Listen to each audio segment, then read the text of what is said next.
Border Security Force BSF arrested 3 individuals, including a Manipuri, along with huge consignment of Yaba tablet worth around 10 crore rupees yesterday.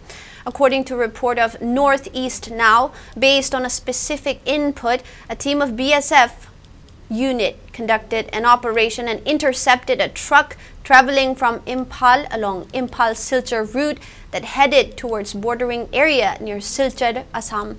While checking, the team found 1 lakh Yaba tablet pieces stashed inside the truck. Upon inquiry, the detained individuals were identified as Naurem Singh, aged 23 years of Torbung, Bisnupur district, Muhammad Bahar Mia, aged 34 years of Sepahijala district, Tripura, and Uttam Sarkar. The apprehended individuals and seized items have been handed over to Assam Police. A case has been registered under Narcotic Drugs and Psychotropic Substances Act 1985 for further necessary actions.